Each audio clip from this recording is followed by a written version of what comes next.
বিসমিল্লাহির রহমানির রহিম। আসসালামু আলাইকুম। দেশ এবং দেশের বাইরে যে যেখান থেকে আজকে আমার ভিডিওটি দেখছেন, আশা করি আল্লাহর রহমতে সবাই ভালো আছেন। আলহামদুলিল্লাহ, আমরাও ভালো আছি। আজ আমি টক ফলের একটি খুবই মজাদার রেসিপি নিয়ে আপনাদের মাঝে হাজির হয়ে গিয়েছি। আর এই রেসিপিটা বড় থেকে ছোট সবারই খুবই পছন্দের। তো টক ফল দিয়ে একটি রেসিপি তৈরি করব। তো তার জন্য এখানে আমি কিছু টক ফল নিয়ে নিয়েছি। তো এখন আমি এই টক ফলের এই অংশটা কেটে ফেলে দিব, দিয়ে ভালোভাবে ধুয়ে পরিষ্কার করে আবার নিয়ে আসছি। তো টক ফলগুলি আমি এভাবে কেটে ধুয়ে পরিষ্কার করে নিয়ে এসেছি। তো এখন আমি টক ফলের রেসিপিটা তৈরি করব।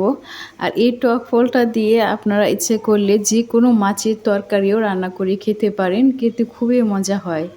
তো যদি মাছের তরকারির রেসিপিটা দেখতে চান তাহলে অবশ্যই কমেন্ট করে জানাবেন। তো আজকে আমি মাছ দিয়ে এই টক ফলটা রান্না করব না, টক ফলের একটি মজাদার রেসিপি তৈরি করব, যে রেসিপিটা ছোট থেকে বড় সব বয়সের মানুষেরই খুব পছন্দের হবে। তো এখন আমি রেসিপিটা তৈরি করে নেব। তো এখন আমি একটি চুলাতে একটি পাতিল বসিয়ে দিয়েছি। তো এর মধ্যে এখন আমি দিয়ে দেব সরিষার তেল।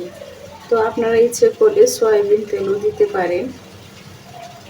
তো আমি এখানে সরিষার তেল দিয়ে দিচ্ছি পরিমাণ মতো।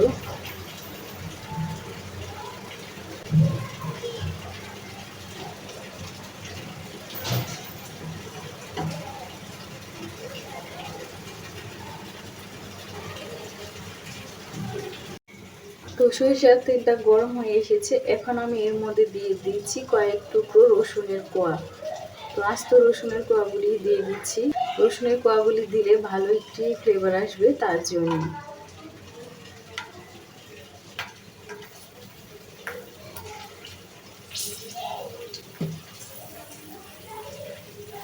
তো এখন আমি রসুনের কোয়াগুলি একটু নেড়ে ছেড়ে ভেজে নেব।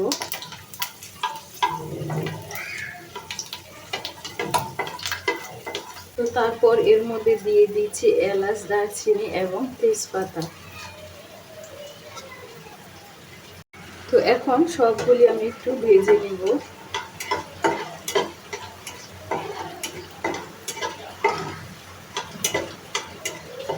তো এর মধ্যে রসুনের কোয়াটা ভাজা হয়ে গিয়েছে, দেখতে পাচ্ছেন একটু লালচে কালার চলে এসেছে। তো এই পর্যায়ে আমি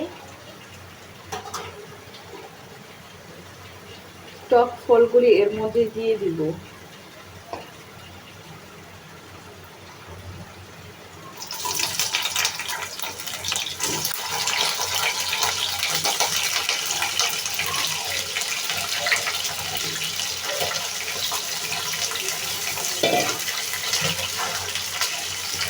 তো এখন আমি টক ফুলগুলিকেও একটু ভেজে নেব।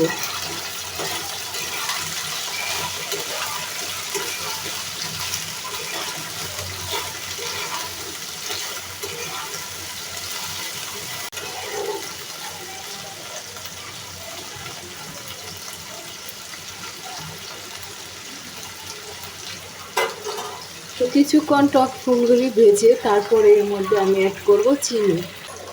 তো এর মধ্যে দিয়ে দিচ্ছি এখন হালকা পরিমাণের লবণ। তো লবণটা দিয়ে একটু নেড়ে ছেড়ে মিশিয়ে নিচ্ছি।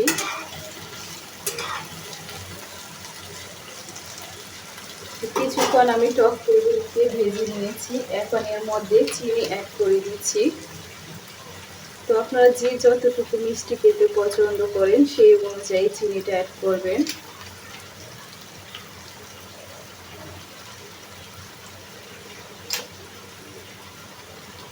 তো চিনিটা অ্যাড করে এখন চিনির সঙ্গে আবার একটু নেড়ে ছেড়ে মিশিয়ে নিচ্ছি।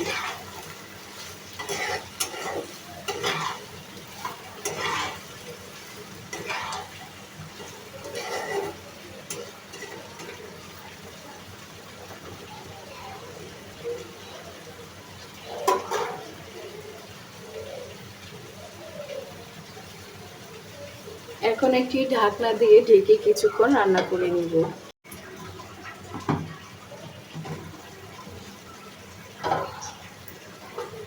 তো চিনি থেকে পানি ছেড়ে দিয়েছে। তো এখন আমি এর মধ্যে হালকা পরিমাণে পানি অ্যাড করব যেন টক ফুলগুলি সিদ্ধ হয় তার জন্য।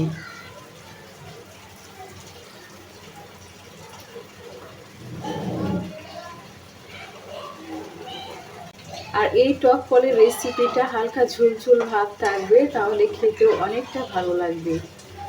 তো তার জন্য পানিটা অ্যাড করেছি।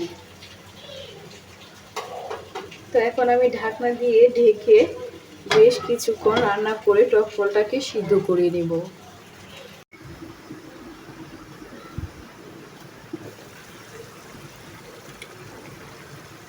তো এরই মধ্যে টক ফলটা সিদ্ধ হয়ে গিয়েছে, এখন ঝোলটা আর একটু শুকিয়ে নেব। তো দেখতেই পাচ্ছেন মাশাআল্লাহ খুবই সুন্দর একটা কালার এসেছে আর দেখতেও খুবই লোভনীয় লাগছে। তো এখন ঢাকনা দিয়ে ঢেকে আরও বেশ কিছুক্ষণ রান্না করে ঝোলটাকে শুকিয়ে নেব, তাহলেই তৈরি হয়ে যাবে মজাদার টক ফলের রেসিপিটা।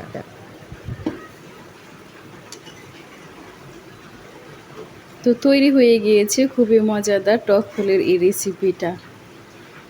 তো দেখতেই পাচ্ছেন ঝোলটা অনেকটা ঘন হয়ে এসেছে। তো এই পর্যায়ে চুলা থেকে আমি নামিয়ে নেব। তো প্রতিদিনের মতো আজকেও আপনাদের কাছে আমার একটি রিকোয়েস্ট, আমার এই ভিডিওটি যদি প্রথম থেকে শেষ পর্যন্ত দেখে সামান্যতম পরিমাণের ভালো লেগে থাকে, তাহলে প্লিজ একটি লাইক এবং সাবস্ক্রাইব করবেন। আর কমেন্ট বক্সে অবশ্যই আপনাদের মূল্যবান মতামতটি জানিয়ে আমার পাশে থাকবেন। অবশ্যই বাসায় একবার এই রেসিপিটা তৈরি করে কমেন্ট করে জানাবেন যে আপনাদের কাছে কীরকম লেগেছিল খেতে। তো আজ ব্লগটি এখানেই শেষ করছি। সবাই ভালো থাকবেন, সুস্থ থাকবেন এবং আমাদের জন্যও দোয়া করবেন। আল্লাহ হাফেজ।